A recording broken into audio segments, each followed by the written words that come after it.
दोस्तों कुंडू न्यूज में आपका स्वागत है। चैनल को लाइक व सब्सक्राइब करें।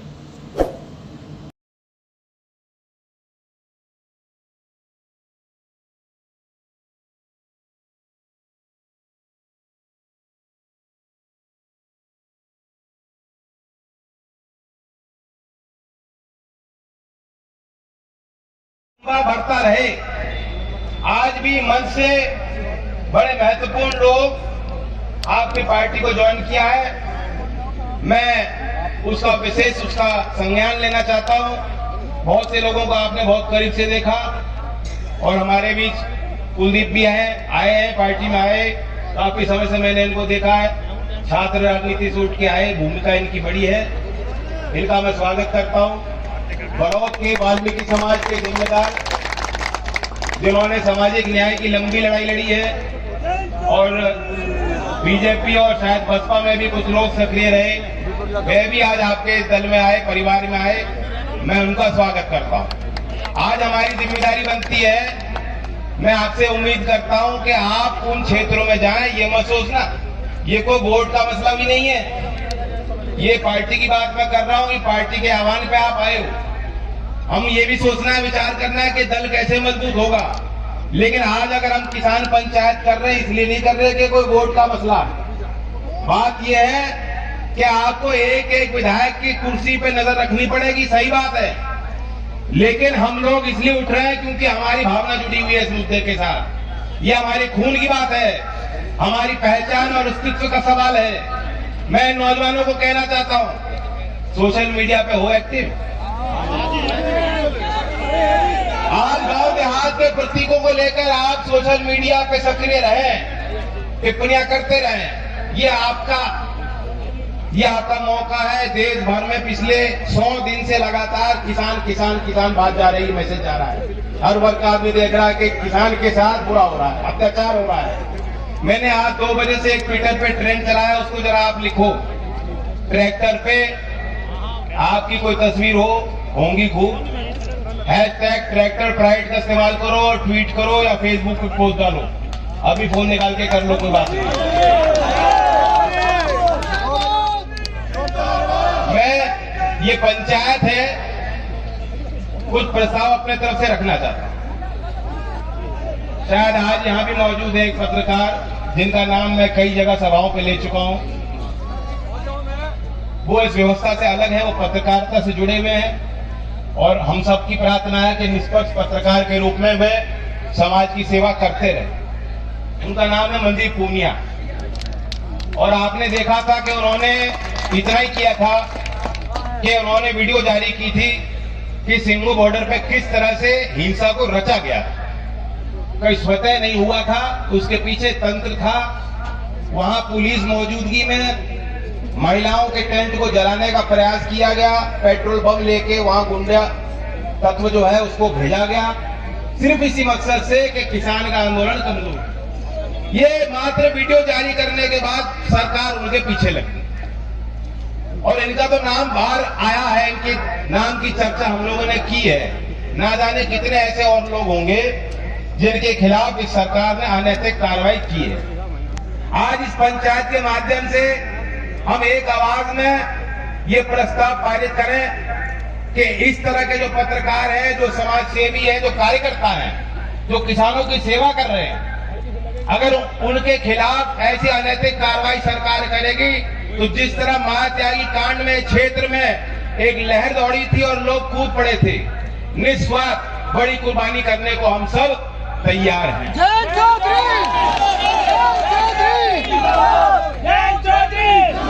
दूसरा मेरा प्रस्ताव है कानून को लेकर। हालांकि मैंने कोशिश की, लेकिन कानून की बारीकियों को आप समझ चुके हो, आप जानते हो। ये कानून से किसान का कोई हित नहीं होने वाला। बड़े लोगों के हित को साधने के लिए कानून बनाए गए और आपने देखा अब तो खुल के होता है। अब तो खुल के होता है। जो प्रधानमंत्री पहले किसान और गरीब हर भाषण में बोलते थे, अब वे सुबह उठते हैं तो अदानी अंबानी का नाम का राग लाते हैं और सोने से पहले भी वही नाम लेते हैं। उनके नाम पे स्टेडियम बनाया गया, उनका नाम रखा नरेंद्र मोदी स्टेडियम। एक छोर है अदानी, दूसरा छोर अंबानी। तो ये किसान ऐलान करते हैं हमें बचानी है खेत खलियानी और इन्हें बचाने हैं अंबानी और अदानी। ये हमें कतई स्वीकार नहीं है।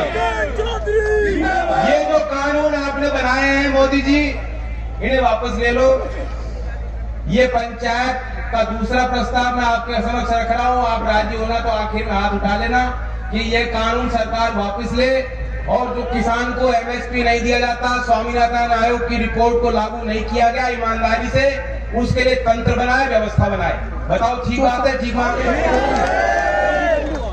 तीसरी बात, कुछ हमारे बीच के ही है बेचारे गुलाम,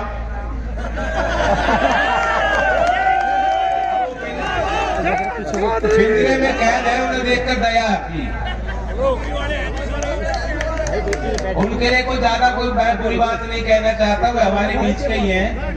कभी न कभी सद्बुद्धि आएगी, लेकिन उनके लिए बहुत सुंदर लेखन करने वाले फिल्मों में, पुरानी फिल्मों में गरीबी पे उनके गाने बहुत प्रसिद्ध हुए। और 100 साल की उनकी सेंटिनरी होने वाली 8 तारीख को साहिल लुधियानवी, उनके शब्दों में मैं वर्णन करता हूं कि जब आप आज अपने स्वार्थ को जो लोग बचाने के लिए, कुर्सी बचाने के लिए जुटे हैं, किसानों के आंदोलन का विरोध करते हैं, अभिव्यक्ति की आजादी का विरोध करते हैं, नागरिक की आजादियों का हनन करते हैं, जब अगले चुनाव में आप जाओगे तो एक एक मतदाता आपको क्या बोलेगा? आज से मेरे फंड का मकसद जंजीरें पिघलाना है, आज से मैं शबनम के बदले अंगारे बरसाऊंगा। तो ये साहिल लुधियानवी के वे बोल है, सुंदर बोल है। एक एक मतदाता के रूप में किसान अगले चुनाव में, ये मेरा आखिरी प्रस्ताव है पंचायत का, चुनाव जो भी हो, छोटा हो बड़ा हो, हर चुनाव में जब तक ये किसान के आगे झुकने को राजी नहीं होते, इनको हम राजनीतिक चोट देने का फैसला लें। अगर आप राजी हो तो हाथ उठा के बता दो।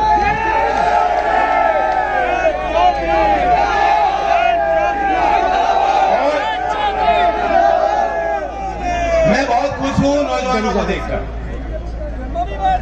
मैंने इसलिए जो जीन्स पहननी शुरू कर दी, पीछे देख लो, तो ये धोती पहनने वाले, टोपी लगाने वाले, पगड़ी पहनने वाले तो पहले ही हमारे साथ, लेकिन जीन्स वाले जोड़ने हैं।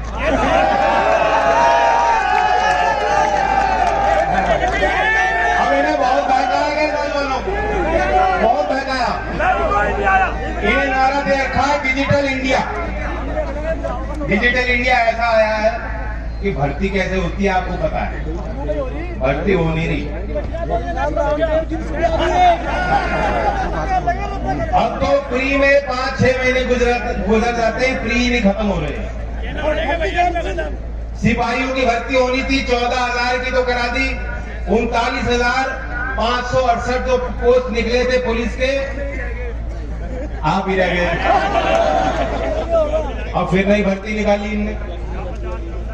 तो जो नौजवानों के साथ धोखा किया है सरकार ने, अभी भी झूठ बोलते हैं। योगी जी कभी 2 करोड़ पता नहीं कितने बता दे, कितने हमने। तो नौजवानों, आपके बाबूजी है, बाबूजी नहीं बाबा जी है, इनका बाबू बना देना, कोई बात नहीं। नौजवानों मेरे साथ नारा लेना, जय जवान, जय जवान, चौधरी चरण सिंह, जय। और फर्क ये है, वे सुनना नहीं चाहते, उन्हें सुनना नहीं पसंद। वे तो अपनी जिद उन्होंने पकड़ ली, और उनके कार्य करने का, कार्यशैली का एक पहलू है जो मैंने उनकी एक बात पकड़ ली, वो बेचने में माहिर हैं। गंजे को कंगी बेच देंगे, अब पता नहीं यूपी वाले ले रहे उनसे, उनकी कंगी ले रहे नहीं ले रहे मैं नहीं जानता। बाबा को तो जरूरत नहीं।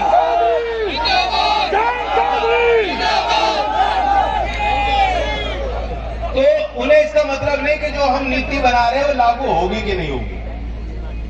उन्होंने समय समय पे नारे दिए, नाम दिए हैं, नाम के पीछे कुछ योजना नहीं है, कोई काम नहीं है। जो व्यवस्था होती है वो व्यवस्था ध्वस्त करते हैं और आगे बढ़ते हैं। फिर दूसरा मुकदमा छेड़ देते हैं। पब्लिक सोचती है भाई पुरानी बात भूलो, अब तो नई बात आ गई, अब इसे झेलो, अब इसे समझो। नोटबंदी भी यही था, जिनके पास कोई पूंजी थी वे बचाव में जुट रहे थे, जिनके पास नहीं थी वे सोच रहे थे कुछ हमें मिलेगा। आप देखिए ये जो पिछला 1 साल बीता है किसी के लिए अच्छा नहीं है। देश के जीडीपी के आंकड़ों को आप देखोगे तो गिरावट आई, भारी गिरावट। और सामाजिक और आर्थिक दृष्टि से बांग्लादेश भी हमसे बहुत बेहतर है। जिसका ये डर दिखाते हैं भाई बांग्लादेश बन जाओगे, वह भी हमसे आगे जा रहा है।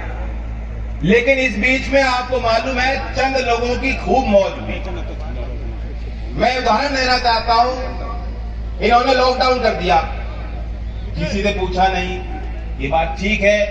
खेत खलियान के काम आप लोगों ने जारी रखे, लेकिन जो बड़े बड़े शहरों में अपने छोटे छोटे व्यापार लेकर, रोजगार की उम्मीद लेकर, या जो शिक्षण संस्थानों में बच्चे सोच रहे थे कि हमें डिग्री मिलेगी तो नौकरी मिलेगी, उनका पिछला साल कितना कठिन गुजरा है आप जानते हो। लेकिन अंबानी जी की आप करोगे तुलना, इन्होंने पिछले वर्ष लॉकडाउन में हर घंटे में 90 करोड़ रुपए कमाए। ये देश में पिछले 1 वर्ष में 40 नए अरबपति पैदा हुए।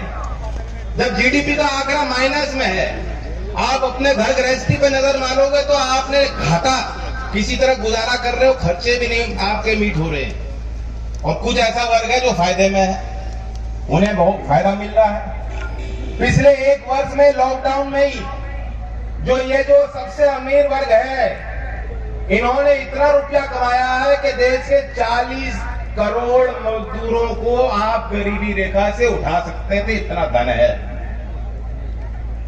इनके हर काम के पीछे, यही पर्दे के पीछे देखोगे तो परिणाम यही निकलता है कि जो ताकतवर है, जो अमीर है, जो बड़े महल में रहने वाले लोग हैं, जिन्हें कोई फर्क नहीं पड़ता, 2 जून की रोटी के लिए संघर्ष में नहीं करते, उनकी मौत चल रही, उन्हें फायदा मिलता है।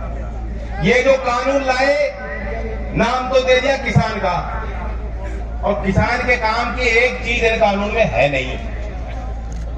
नाम दे दिया farmer empowerment and price assurance, MSP की जिक्र उस कानून में है नहीं कि भाव कौन सा मिलेगा। प्राइवेट सेक्टर खरीदे कोई दिक्कत नहीं, लेकिन जो आपका कहना है कि मंडी का अस्तित्व जारी रहेगा, मंडी का अस्तित्व जारी नहीं रहेगा जब सारा व्यापार मंडी के बाहर होने लगेगा। एफसीआई को आपने घाटे में ला दिया है, कई लाख करोड़ के कर्जे में एफसीआई है।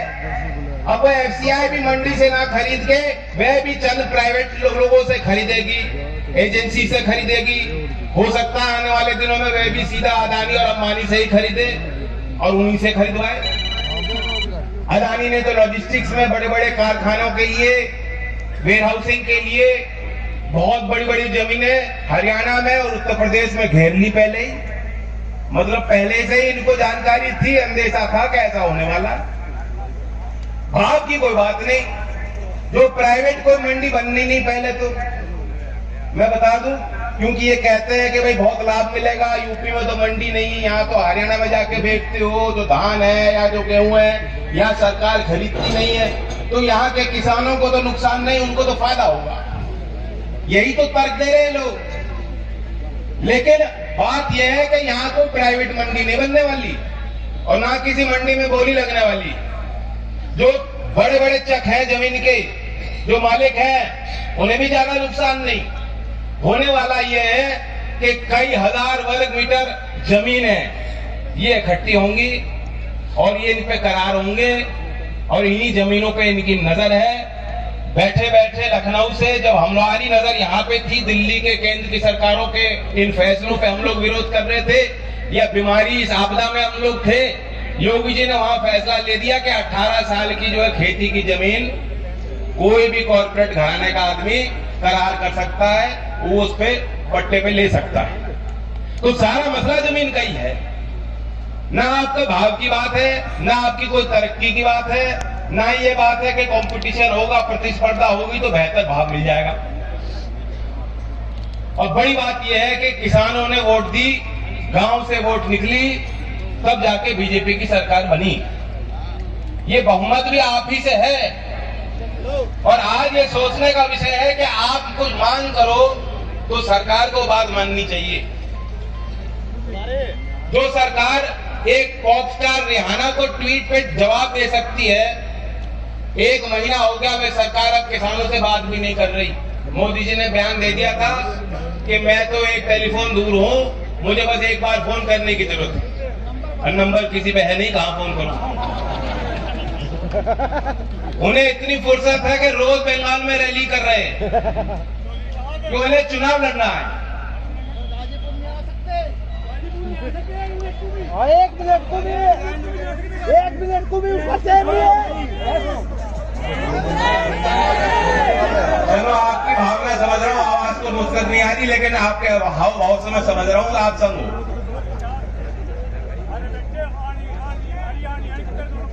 चौधरी जैसा मैं ये कहना चाहता हूँ, मूल बात यह है, आप लोग तो वो हो जो सारी बातों को समझते हो। एक वर्ग ये भी है जो सोचता है कि भाई सरकार हमने सारी देखी, हमें लाभ नहीं मिला। चौधरी जैसा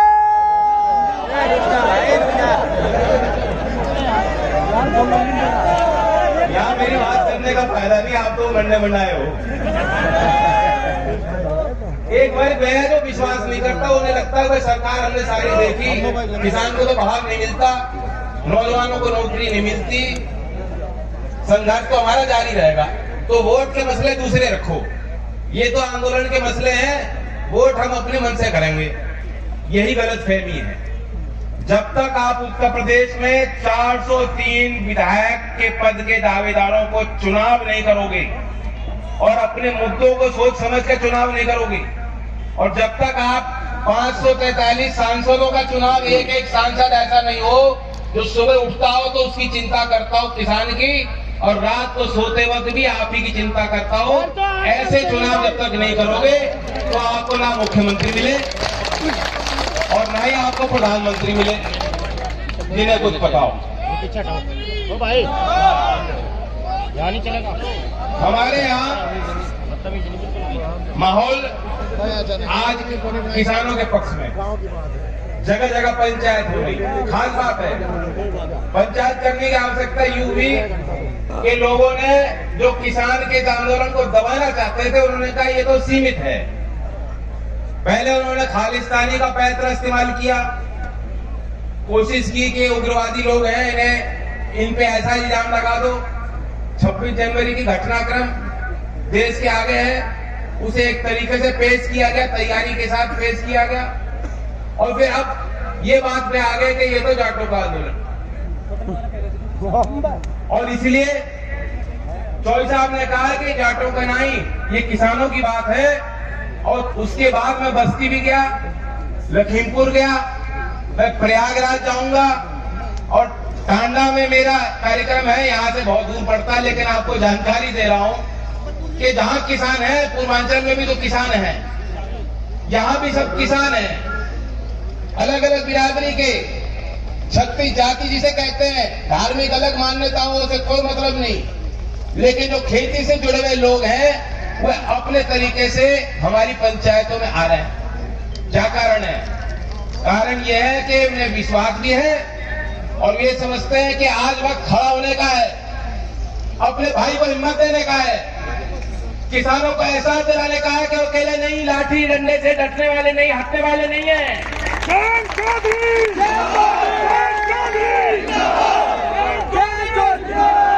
चौधरी चरण सिंह जी ने जब कॉल की थी माया त्यागी कांड के बाद, इस क्षेत्र की बहुत बड़ी भूमिका उसमें थी, इस क्षेत्र के लोगों ने बहुत बड़ी भूमिका उसमें अदा की थी। मैं भी आपसे ये अपील करने आया हूं, उसी तर्ज पर, जेल भरने की बात नहीं, फिक्र मत करो, जेल से डरने की बात नहीं, लेकिन ये जो माहौल आपने बनाया है, यहाँ किसान पंचायत से जब आप लौटो, इस माहौल को ठंडे मत होने देना।